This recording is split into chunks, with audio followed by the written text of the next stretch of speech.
ನನ್ನ ಹೆಸರು ಪಾರ್ವತಿ. ನನ್ನೂರು ಉಲಿಸ್ನಹಳ್ಳಿ. ಈ ಊರಲ್ಲಿ ನನ್ನೊಂದು ಪುಟ್ಟ ಸಂಸಾರ.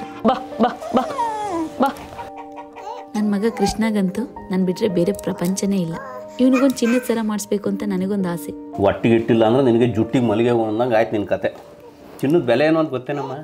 ನಾವು ಹುಡ್ಸಿದ ಮಕ್ಳಿಗೆ ಅಷ್ಟಾದ್ರೂ ಮಾಡೋಕ್ಕಾಗಲ್ವನ್ರಿ?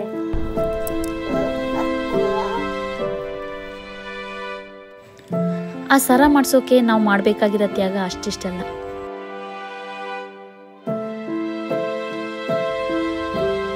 ಆದರೂ ಮಗಿಗೋಸ್ಕರ ನಾವಿಬ್ಬರು ಹಗಲು ರಾತ್ರಿ ಕಷ್ಟಪಟ್ಟು ದುಡ್ದು ಕಂಡರ ಮನೆ ಮುಸ್ರೆ ತಿಕ್ಕಿ ಹಣ ಕೂಡಿಟ್ಟು ನನ್ನ ಮಗಿಗೊಂದು ಚಿನ್ನದ ಸರ ಮಾಡಿಸೇಬಿಟ್ಟು.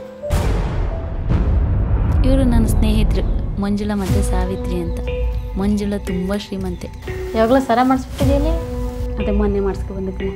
ನೀನಾರು ಒಂದು ಸರ ಮಾಡಿಸ್ತಲ್ಲ ಬಿಡು, ನಮಗೆ ಹಣೆ ಬರದಲ್ಲಿಲ್ಲ. ಅದೇನಿದ್ರು ನಿನಗೆ ಮಂಜುಳಂಗೆ ಅಷ್ಟೆ. ಆದರೆ ನನ್ನ ಹಣೆ ಬರ ಬೇರೆನೇ ಬರ್ತಿತ್ತು.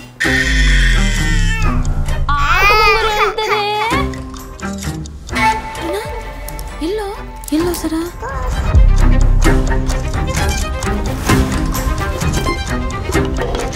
ಅಯ್ಯೋ, ನನ್ನ ಪಾಪ ಕೋಳಲ್ಲಿ ಸರ ನೋಡಿದ್ದೆ ಯಾವಾಗ? ಬೆಳಗ್ಗೆ ಸ್ನಾನ ಮಾಡುವಾಗಲೂ ಕೂಡ ಇತ್ತು. ಅದಾದ್ಮೇಲೆ ಯಾರು ಮನೆಗೆ ಬಂದರು? ಮಂಜುಳಾ ಮತ್ತೆ ಸಾವಿತ್ರಿ.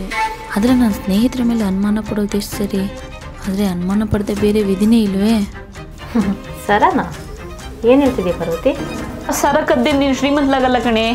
ನಾನು ಹೊಟ್ಟೆ ಉರಿಸ್ತಿದೀಯ, ಅನ್ಭವಿಸ್ತೀಯ, ನೋಡ್ತಾ ಇರು.